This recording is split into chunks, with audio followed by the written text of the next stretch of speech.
Hello my dear students, मैं आपका physics mentor engineer शान मलिक। आज हम बात करेंगे प्रीवियस टॉपिक से आगे की क्लास 12 के बारे में। कैपेसिटर हमारा टॉपिक चल रहा था, कैपेसिटेंस एंड कैपेसिटर्स। तो उसी में आज का हमारा जो टॉपिक है वो है कॉम्बिनेशन ऑफ कैपेसिटर्स।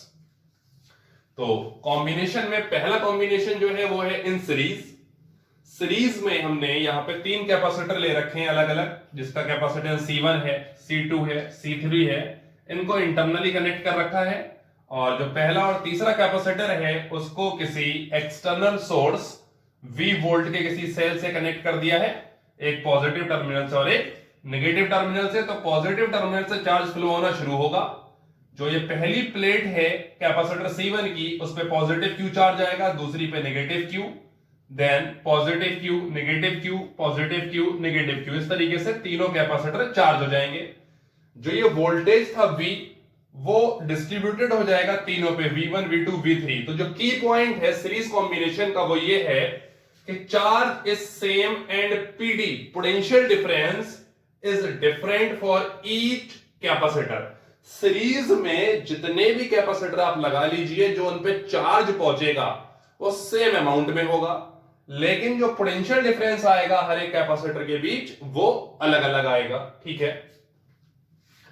तो अब ऐसे समझ लीजिए कि ये कोई पिताजी हैं, उनके पास 10 रुपए हैं, 3 बेटे हैं, तो वो उन पे बांट देंगे। किस रेशियो में बटेंगे ये भी नहीं पता, लेकिन जब वापस पूरा अमाउंट कलेक्ट करना हो तो तीनों को क्या करें हम, सम कर दीजिए। तो यहां से हम कह सकते हैं कि V equals to V1, V2 और V3 का सम हो जाएगा। तो ये हमको क्या दे देगा, टोटल वोल्टेज V दे देगा। ठीक है, आपने फॉर्मूला पढ़ा हुआ है कि since Q equals to CV, तो यहां से अगर V की वैल्यू निकाली जाए तो Q by C, Q upon C हो जाएगी। तो यहीं से इसी तरीके से जो V1 होगा वो होना चाहिए Q1 अपॉन C1, लेकिन चार्ज जो है वो सेम है, इसलिए Q बाय C1, V2 अगर लेंगे तो Q अपॉन C2, एंड अगर V3 लिया जाए तो ये हो जाएगा Q अपॉन C3। सारी वैल्यूज को इक्वेशन 1 में रख दीजिए फ्रॉम फर्स्ट।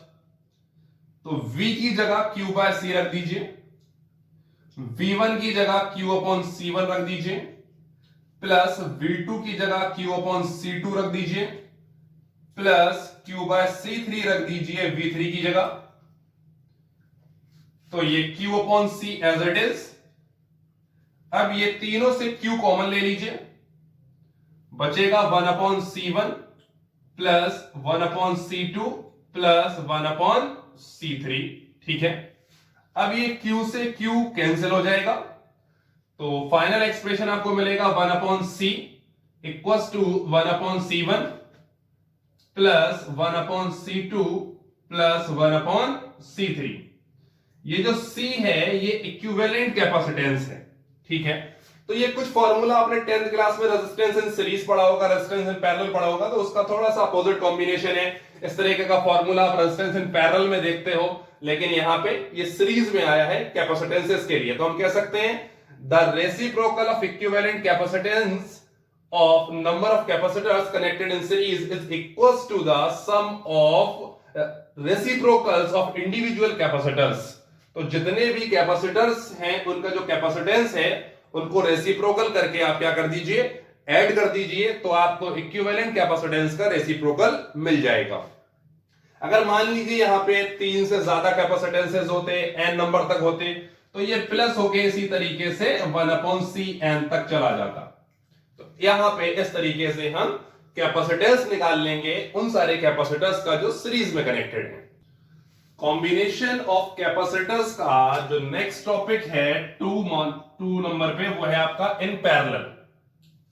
अब पैरेलल में बात करेंगे तो पैरेलल में एक के ऊपर एक हमने कनेक्ट कर दिया, 3 कैपेसिटर हैं जिनके कैपेसिटेंस C1, C2, C3 हैं।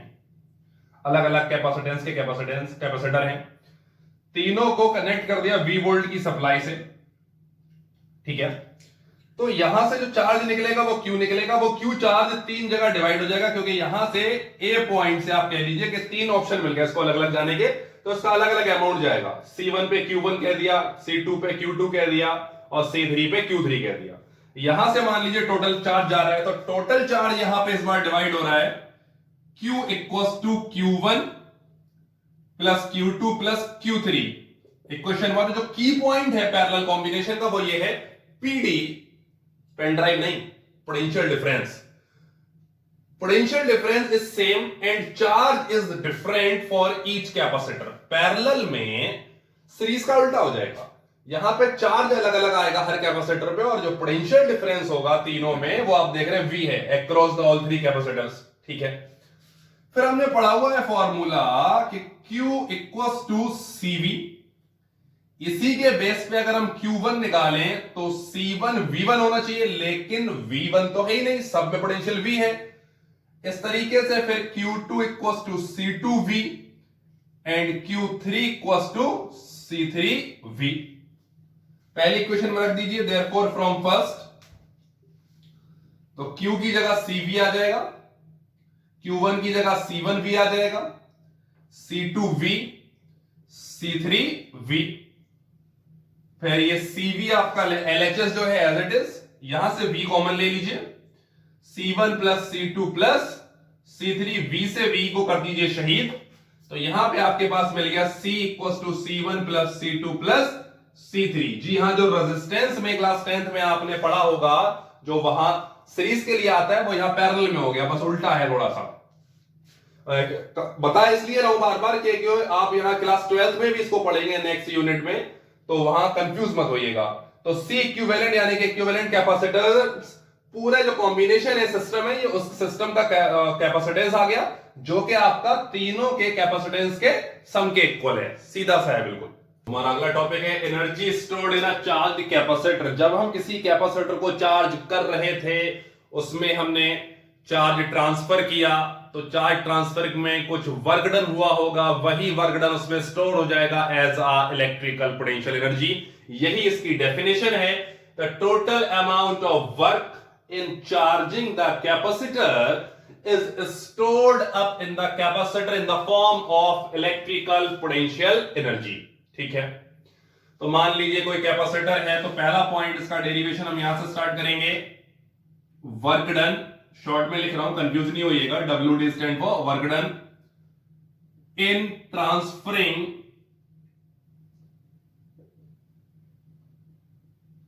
Work done in transferring a small charge. Steps में काम करेंगे, small charge dq from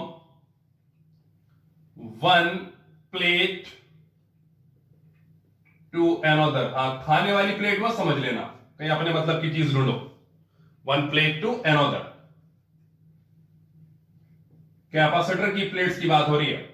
okay, तो सबने पढ़ा हुआ है कि W इक्वल्स टू VQ होता है, या QV कहें, तो यहां पे छोटा सा वर्क डन होगा छोटे से चार्ज को पहुंचाने के लिए। ओके, अब बात करेंगे टोटल वर्क डन की। Total work done in transferring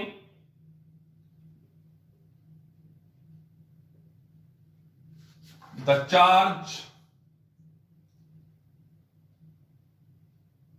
from 0 to Q। Initial charge 0 था, फाइनल चार्ज जो हमने दिया वो Q था।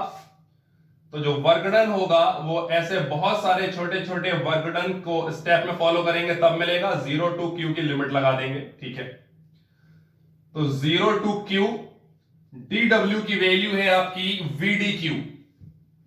VDQ, अब आप देख रहे हैं कि DQ is the derivative here. मैं आपको पिछले डेरिवेशन में बता चुका हूं। तो V की कोई ऐसी वैल्यू पुट कराएं जो Q के फॉर्म में है, क्योंकि यहां पे इंटीग्रेशन के अंदर जो डेरिवेटिव है सिर्फ उसी का इंटीग्रेशन हो सकता है। जो मैथ वाले बच्चे हैं वो आसानी से समझ गए होंगे। ये मैं इसलिए एक्सप्लेन कर रहा हूं, जो बायो स्टूडेंट्स अगर आप नीट या IIT के लिए तैयारी कर रहे हैं तो इस चीज का बहुत खास ध्यान रखें कि V को आप इंटीग्रेट नहीं कर सकते यहां से, तो आपको V की कोई ऐसी वैल्यू पुट करानी होगी जो Q के फॉर्म में हो। तो सभी जानते हैं कि V equals to Q by C होता है। तो यहां ये वैल्यू पुट करा देंगे तो W equals to 0 to Q, V की जगह आ जाएगा Q बाय C dQ। अब C इज कांस्टेंट है क्योंकि कैपेसिटेंस है कैपेसिटर का, उसको बाहर ले लेंगे तो 1 by C 0 to Q, Q dQ। मैं आपको पहले ही बता चुका था x की पावर n dx का इंटीग्रेशन x की पावर n प्लस 1 और पावर में नीचे डिवाइड में पावर ही आ जाएगी आपकी, तो 1 बाय C ये हो जाएगा आपका Q square by 2, 0 to Q, इस 2 को भी बाहर ले लीजिए तो 1 बाय 2C, लिमिट लगाएंगे upper limit minus lower limit तो Q स्क्वायर माइनस 0 का स्क्वायर, ठीक है। तो ये आपको मिल गया 1 बाय 2C, या हम कह सकते हैं Q स्क्वायर बाय 2C, ठीक है। तो ये ही वर्क डन आपका क्या मिला हमको, Q स्क्वायर अपॉन 2C। फिर कहा गया कि ये ही वर्क डन आपका एज अ एनर्जी स्टोर्ड हो जाएगा, तो U इक्वल्स टू आपको क्या मिल जाएगा, Q स्क्वायर बाय 2C। अब ये एनर्जी का फॉर्मूला तभी इस्तेमाल कर सकते हैं न्यूमेरिकल में जब आपको वैल्यू किसकी फॉर्म में दे रखी हो, Q और कैपेसिटेंस, चार्ज और कैपेसिटेंस की फॉर्म में दे रखी हो। अगर कोई दूसरी फॉर्म में दे रखी हो तो इसका पिछला जो मेरा वीडियो है वहां पे मैंने एनर्जी स्टोर्ड के 3 अलग अलग फॉर्मूले ड्राइव कराए हैं। दोबारा से मैं ये मेहनत नहीं करूंगा, मैं थोड़ा सा लेजी किस्म का बंदा हूं, तो माइंड मत करिएगा उस चीज को।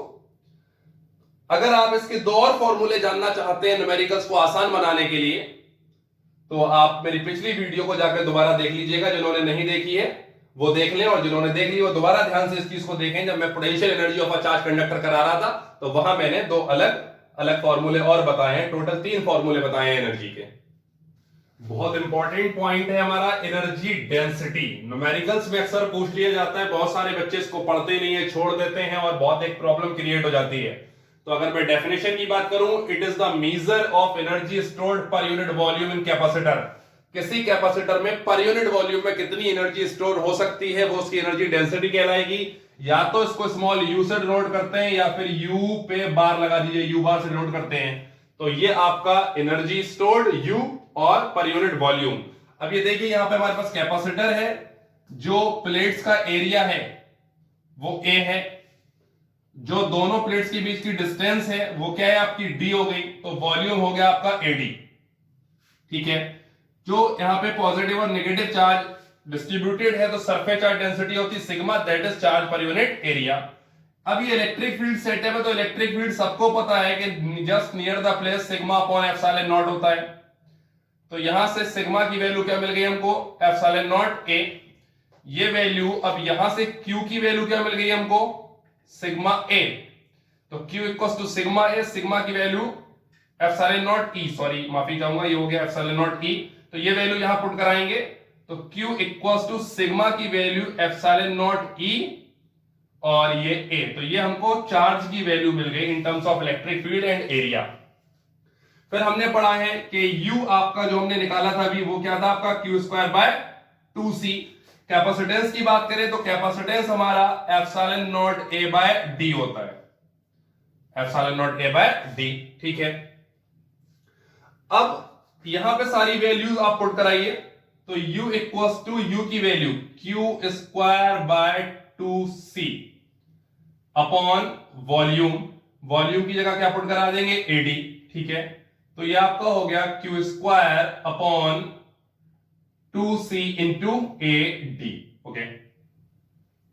तो u इक्वल्स टू q की वैल्यू आपकी क्या है, एप्सिलॉन नॉट e a, तो epsilon nought square e square a square, 2 c की value epsilon nought a by d, epsilon nought a by d, ठीक है, इनटू a d, ये जो ऑलरेडी था। तो d से d तो ये कैंसिल हो गया, ये हो गया a स्क्वायर, ये a स्क्वायर से a स्क्वायर से कैंसिल हो गया, ठीक है। और आपका एक एप्सिलॉन नॉट से एप्सिलॉन नॉट कैंसिल हो गया, तो आपका एनर्जी डेंसिटी मिल गई आपको half epsilon not e square. This is the energy density of a capacitor. बहुत ही इंपॉर्टेंट पॉइंट है, energy stored in a spherical charge conductor या कैपेसिटर। अगर कभी कोई क्वेश्चन आ जाता है एनर्जी स्टोर्ड का किसी स्फेरिकल कंडक्टर या कैपेसिटर के लिए, तो फॉर्मूला मिलता नहीं है, क्वेश्चन छोड़ दिया जाता है और मार्क्स का हो जाता है लॉस। तो देखिए हमने पढ़ा है energy stored in a capacitor Q²/2C, ठीक है। Capacitance of a spherical capacitor हमने पढ़ा हुआ है A/K या फिर 4πε0 A, जहां पे A रेडियस है, A लिख सकते हो, R लिख सकते हो, जो भी रेडियस हो, यहां पे A जो है वो क्या है, रेडियस है उस स्फेरिकल कंडक्टर या कैपेसिटर की। तो कंफ्यूज होने की जरूरत नहीं है। तो U इक्वल्स टू Q²/2, 2 की फिर C की जगह आपका क्या आ जाएगा, A/K। तो ये आपका क्या हो जाएगा, KQ²/2A। Q चार्ज है, A उसकी रेडियस है, K कांस्टेंट है जिसकी न्यूमेरिक वैल्यू सबको पता है 9 × 10⁹ न्यूटन मीटर स्क्वायर पर कूलम स्क्वायर होती है, और एक्सप्रेसिव वैल्यू 1/4πε0 होती है। तो इसको दूसरे फॉर्म में रिप्रेजेंट कर सकते हैं, Q² ये 2 का जब मल्टीप्लाई कराएंगे तो ये हो जाएगा 8πε0A। इस फॉर्म में भी लिखा जा सकता है, तो अलग अलग फॉर्मूले बन जाते हैं। हमारा अगला टॉपिक है force between the plates of a charge parallel plate capacitor. PPC stands for parallel plate capacitor. तो हमने एक पैरेलल प्लेट कैपेसिटर लिया, पहली प्लेट X प्लेट कह दीजिए, दूसरी प्लेट Y प्लेट कह दीजिए। जो पहली प्लेट है उस पे पॉजिटिव चार्ज है, दूसरी प्लेट पे नेगेटिव चार्ज है। तो हम पढ़ चुके हैं positive negative attract each other, तो जो फोर्स आएगा वो अट्रैक्टिव नेचर का होगा। अब अट्रैक्टिव नेचर का है तो वो एक दूसरे को अट्रैक्ट करेंगे, लेकिन वो d डिस्टेंस पे मेंटेन है। फिर उसके दोनों प्लेट्स के बीच में E = σ/ε0 uniform electric field, UEF uniform electric field between the plates. यहां जो पोटेंशियल आएगा वो V होगा दोनों प्लेट्स के बीच में, तो जो पोटेंशियल होगा V = ED हो जाएगा, ठीक है। मेन पॉइंट ये है कि वर्क डन इन सेपरेटिंग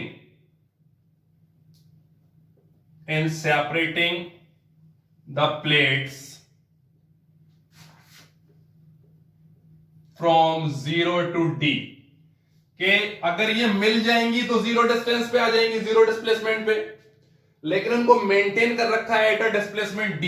तो इस मेंटेनेंस में कोई वर्क डन हो रहा है, तो वर्क डन क्या होता है बेटा, फोर्स इनटू डिस्प्लेसमेंट, ठीक है जी। वर्क डन मिल गया हमको, फोर्स इनटू डिस्प्लेसमेंट। फिर यही वर्क डन स्टोर्ड हो गया होगा उसमें as a potential energy. This work done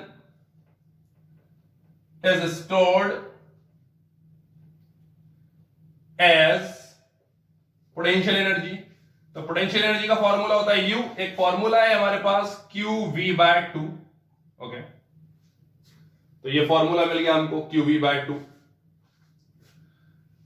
तो Q/2 V की जगह ED रख दीजिए, तो QED/2, ठीक है।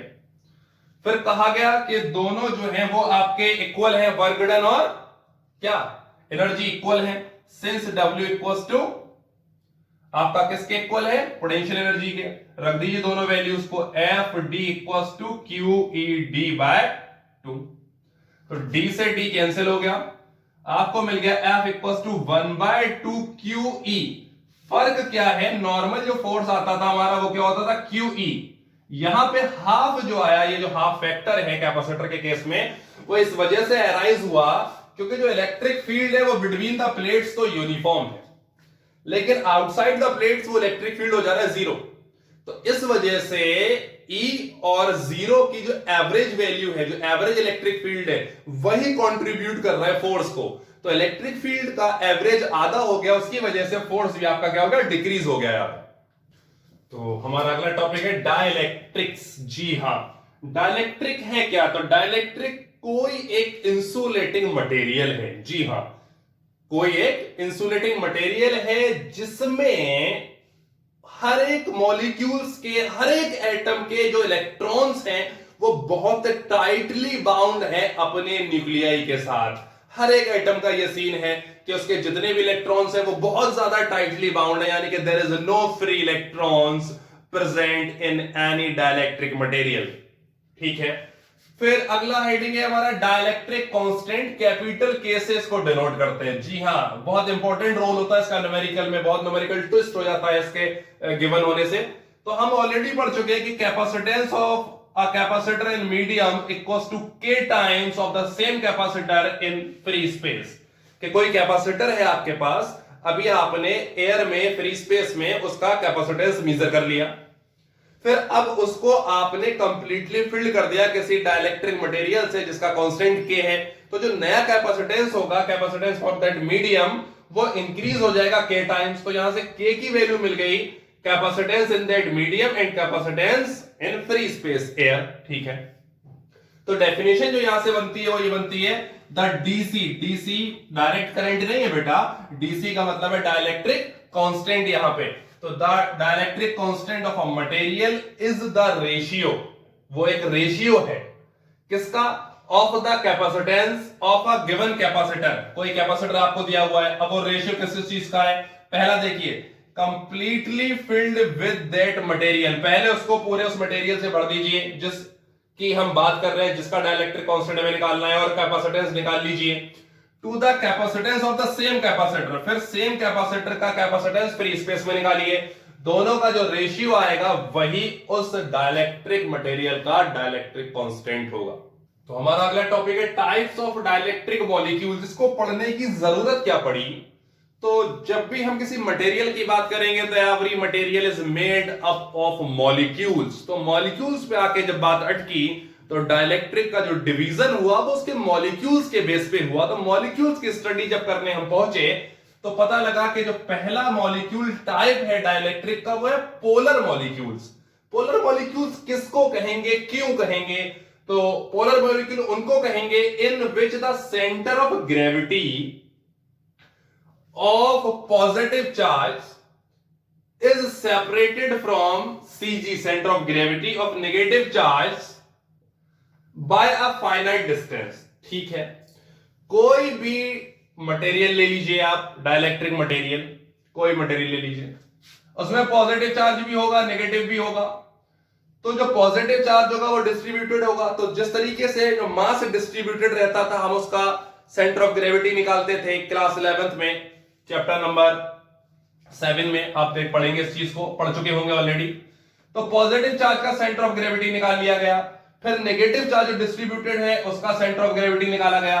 तो ये देखा गया कि दोनों का जो सेंटर ऑफ ग्रेविटी है वो अलग अलग है और दोनों सेंटर्स के बीच में क्या है, एक फाइनाइट डिस्टेंस है। तो इस वजह से अब एक पॉजिटिव चार्ज पूरा यहां आ गया, एक नेगेटिव चार्ज यहां आ गया, तो किसी भी एटम में इक्वल अमाउंट में पॉजिटिव और नेगेटिव चार्ज होता है। That's why an atom is naturally neutral. तो जब एटम नेचुरल है, न्यूट्रली जो है वो नेचुरली न्यूट्रल है, तो ऐसे बहुत सारे एटम्स मिलके जब किसी मॉलिक्यूल को बनाएंगे तो वो भी इलेक्ट्रिकली न्यूट्रल होगा। तो जब उसमें हम आइसोलेट करेंगे पॉजिटिव और नेगेटिव चार्ज को, तो उसमें आपको एक पॉइंट पे पॉजिटिव चार्ज मिलेगा और एक पॉइंट पे नेगेटिव चार्ज मिलेगा, इक्वल इन मैग्नीट्यूड। तो जब भी इक्वल इन मैग्नीट्यूड चार्ज आपका किसी डिस्टेंस पे रहता है तो याद करिए ये बनाता है आपका इलेक्ट्रिक डाइपोल। तो हेंस पीएम, हाँ पीएम का कुछ और मतलब मत समझ लीजिएगा जी, पीएम का मतलब है पोलर मॉलिक्यूल्स। जी हाँ, तो हेंस द पीएम यानी कि polar molecule is an electric dipole. अब वो एक मॉलिक्यूल एक इलेक्ट्रिक डाइपोल का काम करेगा and have permanent electric dipole, जिसका परमानेंट इलेक्ट्रिक डाइपोल होगा। ठीक है, HCl इसका एग्जांपल है, CO इसका एग्जांपल है, H2O इसका एग्जांपल है, NH3 इसका एग्जांपल है। किस तरीके से काम कर रहे हैं देखिए, जब आप HCl को ब्रेक करेंगे तो H पे पॉजिटिव और Cl पे नेगेटिव चार्ज आपको देखने को मिलेगा। तो इसको हमने पॉजिटिव का सेंटर ऑफ ग्रेविटी और इसको नेगेटिव का सेंटर ऑफ ग्रेविटी एज्यूम करते हुए, डायरेक्शन क्या होती है इलेक्ट्रिक डाइपोल मोमेंट की, पॉजिटिव नेगेटिव से पॉजिटिव की तरफ। तो देखिए CO यहां पे कार्बन ऑक्सीजन का केस है, तो ये भी देख लीजिए। फिर H2O, तो H के 2 मॉलिक्यूल से ऑक्सीजन का एक है, तो एक आपका इलेक्ट्रिक डाइपोल मोमेंट ये मिल गया, एक ये मिल गया। तो दोनों जो है बीच में बाय सम एंगल है, बाय सम एंगल जब है तो यहां पे एक रिजल्टेंट इलेक्ट्रिक डाइपोल हमको मिलेगा, तो जिसका केस हमको ये मिल गया। तो इस तरीके से ये और डीप स्टडी है, यहाँ पे कॉम्पिटिटिव केसेस में आप पढ़ेंगे। फिलहाल जो आपका बोर्ड लेवल पे यहाँ पे हम बात करें तो यहाँ पे बात खत्म हो जाती है और इससे आप कॉम्पिटिशन में भी इस कॉन्सेप्ट्स को लगा के काफी सारे हद तक प्रॉब्लम्स को सॉल्व कर सकते हैं। तो हमारा अगला टॉपिक है नॉन पोलर मॉलिक्यूल्स। पहले थे पोलर मॉलिक्यूल्स, अब है non polar molecules. Polar molecules में centre of gravity positive negative charge का सेपरेट था बाय फाइनाइट डिस्टेंस। यहां उसका अपोजिट केस है, यहां जो सेंटर ऑफ ग्रेविटी होगा पॉजिटिव और नेगेटिव चार्ज का वो कोइंसाइड कर जाएगा। तो जब पॉजिटिव और नेगेटिव चार्ज दोनों एक ही जगह होंगे तो उनके बीच की जो डिस्टेंस है वो जीरो हो जाएगी। तो इलेक्ट्रिक डाइपोल मोमेंट हमारा Q into 2L होता था। अगर ये 2L जो डिस्टेंस थी दो चार्ज के बीच की, जब ये जीरो हो जाएगी तो पूरा इलेक्ट्रिक डाइपोल मोमेंट क्या हो जाएगा? जीरो हो जाएगा। तो इस केस में पोलर नॉन पोलर मॉलिक्यूल्स का जो इलेक्ट्रिक डाइपोल मोमेंट होता है वो जीरो होता है। तो मॉलिक्यूल्स हैविंग सिमेट्रिकल स्ट्रक्चर, इसमें कौन से मॉलिक्यूल्स आएंगे? वो जिनका स्ट्रक्चर केमिस्ट्री के अकॉर्डिंग कैसा होगा? सिमेट्रिकल होगा। जैसे H2O2, CO2, CH4, CCl4, जितने भी सिमेट्रिकल स्ट्रक्चर वाले मॉलिक्यूल्स होंगे वो सब किस में आएंगे? नॉन पोलर मॉलिक्यूल्स में आएंगे। अभी एग्जांपल लिया गया है CO2 का, तो देखिए C पे पॉजिटिव, O पे नेगेटिव, O पे नेगेटिव। इस पहले पेयर को P1 कह दिया गया, दूसरे पेयर को P2 कह दिया गया। तो जो P1 और P2 का मैग्नीट्यूड होगा वो इक्वल होगा, लेकिन जो डायरेक्शन है वो क्या है? अपोजिट है। तो जो आपका रिजल्टेंट आपको इलेक्ट्रिक डाइपोल मोमेंट मिलेगा वो क्या मिल जाएगा? जीरो मिल जाएगा।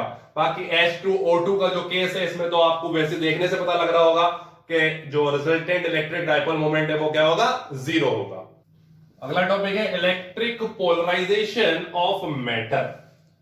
कोई भी मटेरियल है, मैटर है, जो उसको किसी इलेक्ट्रिक फील्ड में रखेंगे तो उसमें जितने भी प्रेजेंट इलेक्ट्रिक डाइपोल मोमेंट होंगे वो सारे के सारे अपने आप को अलाइन कर लेंगे in the direction of given electric field. इस प्रोसेस को ही क्या कहा जाता है? Electric polarisation of matter. आपने पढ़ा था कि torque on an electric dipole placed in an uniform electric field. तो जब भी कोई इलेक्ट्रिक डाइपोल किसी इलेक्ट्रिक फील्ड में रखा जाता है, इस पर टॉर्क लगता है, वो टॉर्क उस इलेक्ट्रिक डाइपोल को अलाइन कराने की कोशिश करता है इन the direction of electric field. वही केस यहां पे है कि एन इलेक्ट्रिक फील्ड प्रोड्यूसेस अ नेट इलेक्ट्रिक डाइपोल मोमेंट। तो जो मॉलिक्यूल्स होंगे किसी मैटर के, उनका जो हर एक मॉलिक्यूल का इलेक्ट्रिक डाइपोल मोमेंट होगा वो डिफरेंट डिफरेंट डायरेक्शन में होगा। लेकिन जब उसको किसी इलेक्ट्रिक फील्ड में रखेंगे तो सब पे इक्वल अमाउंट का आपका टॉर्क लगेगा। वो टॉर्क उनको रोटेट करा के इलेक्ट्रिक फील्ड की डायरेक्शन में ले आएगा। तो जिसकी वजह से सारे के सारे इलेक्ट्रिक डाइपोल मोमेंट अब एक ही डायरेक्शन में होंगे और इलेक्ट्रिक फील्ड की डायरेक्शन होगी वो। तो वो उसकी वजह से एक net electric dipole moment generate होता है डाइलेक्ट्रिक्स में। किसकी डायरेक्शन में? इलेक्ट्रिक फील्ड की डायरेक्शन में। इसी फेनोमेना को, इसी प्रोसेस को हम क्या कहते हैं? Electric polarisation of matter. जब किसी डाइलेक्ट्रिक मटेरियल को किसी इलेक्ट्रिक फील्ड में रखा जाता है तो इसकी इलेक्ट्रिक प्रॉपर्टीज भी मॉडिफाइड हो जाती हैं। अब अगर कोई ऐसा मटेरियल है, कोई ऐसा डाइलेक्ट्रिक मटेरियल है जिसमें पोलर मॉलिक्यूल्स हैं, कोई ऐसा डाइलेक्ट्रिक मटेरियल है जिसमें नॉन पोलर मॉलिक्यूल्स हैं, तो पोलर मॉलिक्यूल वाला मटेरियल कैसे बिहेव करेगा, नॉन पोलर वाला कैसे बिहेव करेगा जब उसको उस डाइलेक्ट्रिक को किसी इलेक्ट्रिक फील्ड में रखेंगे, अभी हम जानते हैं। तो जो अभी हम बात कर रहे थे इलेक्ट्रिक पोलराइजेशन ऑफ मैटर, मैंने आपको डिफाइन किया। डाइलेक्ट्रिक का इलेक्ट्रिक पोलराइजेशन तो होगा, लेकिन डाइलेक्ट्रिक भी दो तरीके का है on the basis of molecules. तो हम बात करेंगे यहां फर्स्ट काइंड की, जिस डाइलेक्ट्रिक में पोलर मॉलिक्यूल्स हैं। तो पीएम, हाँ पीएम कुछ और नहीं समझना है, PM stand for polar molecules है। तो PM having permanent electric dipole moment सभी जानते हैं, ठीक है। इन absence of any electric field, मान लीजिए जब वहां पे कोई इलेक्ट्रिक फील्ड नहीं है, द इंडिविजुअल डाइपोल, हर एक मॉलिक्यूल का एक डाइपोल होगा, वो आपका ओरिएंटेड होगा एट रैंडम, अलग अलग डायरेक्शन में। तो जब नेट इलेक्ट्रिक डाइपोल मोमेंट अगर उसका निकाला जाए पूरे मटेरियल का, तो वो आपको मिलता है zero due to their different different directions. फिर उसी में जब हम एक इलेक्ट्रिक फील्ड प्रेजेंट कराते हैं in presence of any electric field, वो वही जो रैंडमली ओरिएंटेड डाइपोल्स हैं वो इलेक्ट्रिक फील्ड की डायरेक्शन में अलाइन हो जाते हैं, सफिशिएंटली अलाइन हो जाते हैं, और सारे डाइपोल मिलके एक net electric dipole moment generate करते हैं। किसकी डायरेक्शन में? इलेक्ट्रिक फील्ड की डायरेक्शन में। और इस तरीके से किसी डाइलेक्ट्रिक में एक net electric dipole moment produce हो जाता है, और यह केस हमारा पोलर मॉलिक्यूल्स के लिए था। अब बात करेंगे नॉन पोलर मॉलिक्यूल्स की। तो अब हम बात करेंगे फॉर नॉन पोलर मॉलिक्यूल के जब किसी ऐसे डाइलेक्ट्रिक मटेरियल को इलेक्ट्रिक फील्ड में रख दिया जाए जिसमें जो मॉलिक्यूल्स हैं वो नॉन पोलर है, तब क्या होगा? तब होगा ये कि नॉन पोलर मॉलिक्यूल्स का जो इलेक्ट्रिक डाइपोल मोमेंट है वो जीरो होता है। बिल्कुल सत्य वचन। दूसरी बात कि जब एक नॉन पोलर मॉलिक्यूल को किसी इलेक्ट्रिक फील्ड में रख देंगे, placed in an electric field, the positive and negative charge जो होंगे उस मॉलिक्यूल के, उन पे एक इलेक्ट्रिक फोर्स लगेगा जो इक्वल इन अमाउंट होगा, इक्वल इन मैग्नीट्यूड होगा, बट अपोजिट इन डायरेक्शन होगा।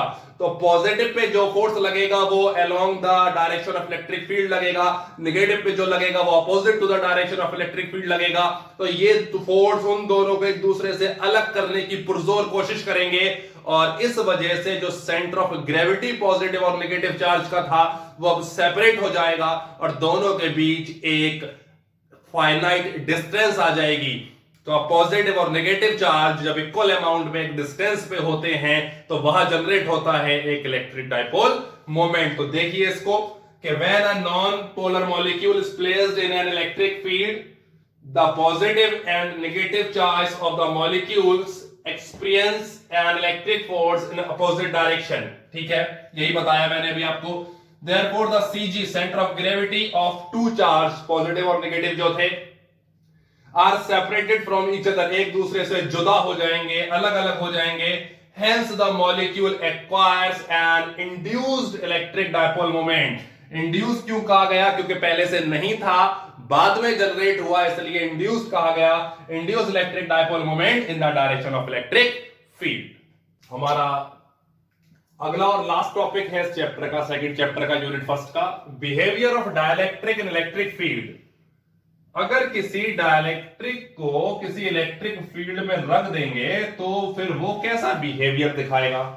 तो ये एक प्लेट है जो पॉजिटिवली चार्ज है, दूसरी प्लेट नेगेटिवली चार्ज है, इलेक्ट्रिक फील्ड पॉजिटिव से नेगेटिव की तरफ है, दोनों प्लेट्स के बीच की डिस्टेंस d है। यहां पे कोई हमने डाइलेक्ट्रिक स्लैब रख दी। अब ये डाइलेक्ट्रिक स्लैब जब हमने रख दी, ठीक है, तो एक केस हम लेंगे जब हमने बीच में कोई डाइलेक्ट्रिक स्लैब नहीं रखी हुई है, तब इलेक्ट्रिक फील्ड हमने EA ले लिया, जो पोटेंशियल आएगा इलेक्ट्रिक पोटेंशियल वो हमने VA ले लिया। फिर हमने डाइलेक्ट्रिक स्लैब को पूरे इंटायर स्पेस में फिल कर दिया और तब हमने जो इलेक्ट्रिक फील्ड देखा वो आपका EM है, जो इलेक्ट्रिक पोटेंशियल है वो VM है, डिस्टेंस जो है वो वही रखी हमने। तो जब एक dielectric, when a dielectric placed in an electric field, जब किसी डाइलेक्ट्रिक को इलेक्ट्रिक फील्ड में रखेंगे, द फील्ड विद इन द डाइलेक्ट्रिक, जो डाइलेक्ट्रिक के अंदर का इलेक्ट्रिक फील्ड होगा, इज वीकेंड, कमजोर पड़ जाएगा in compare of free space, but not reduce to zero, लेकिन जीरो नहीं होगा। तो कह रहे लेट कुछ बातें मान लीजिए, EA electric field without DS, EM electric field with DS, VA electric potential without DS, VM electric potential with DS। तो आपका फॉर्मूला होता है E इक्वल्स टू V/D। तो D जो डिस्टेंस है दो प्लेट्स के बीच की वो कांस्टेंट है, उसमें कोई छेड़छाड़ नहीं कर रहे हैं। तो E डायरेक्टली प्रोपोर्शनल हो गया वोल्टेज के इलेक्ट्रिक पोटेंशियल के, तो यहां से रेशियो मिल जाएगा EA/EM इक्वल्स टू VA/VM। फिर हमने पढ़ा है कि V इक्वल्स टू Q/C होता है, तो Q जो चार्ज है वो कांस्टेंट वैल्यू, तो V इनवर्सली प्रोपोर्शनल हो गया कैपेसिटेंस के, तो रेशियो मिल जाएगा VA/VM and CM/CA, inversely proportional है। फिर आपने एक चीज पढ़ी थी K equals to CM/CA, dielectric constant. तो ये CM/CA की जगह क्या रख देंगे? K रख देंगे, तो हमको VM मिल जाएगा VA/K। तो VM मिल गया VA/K। इसी बेसिस पे हमको EM इक्वल्स टू EA/K मिल जाएगा। तो आप देख रहे हैं जो वोल्टेज है, जो इलेक्ट्रिक पोटेंशियल है और इलेक्ट्रिक फील्ड है वो रिड्यूस हो रहा है बाय फैक्टर K, लेकिन वहीं पे जो कैपेसिटेंस है वो इंक्रीज हो रहा है बाय फैक्टर K। ये थोड़ा उल्टा चलता है इनके अपोजिट। तो ये चैप्टर हमारा कंप्लीट हो गया, यूनिट फर्स्ट कंप्लीट हो गई। आई होप आप सबने वीडियो एंजॉय की होगी, कॉन्सेप्ट क्लियर करे होंगे। तो आज बहुत टाइम बाद मैं आपसे, अपने प्यारे स्टूडेंट से एक अपील कर रहा हूं कि please like and subscribe our channel and share to the maximum people, ताकि इस लॉकडाउन के समय में ज्यादा से ज्यादा बच्चों की हेल्प हमारे इस वीडियोस के जरिए हो सके। Thank you.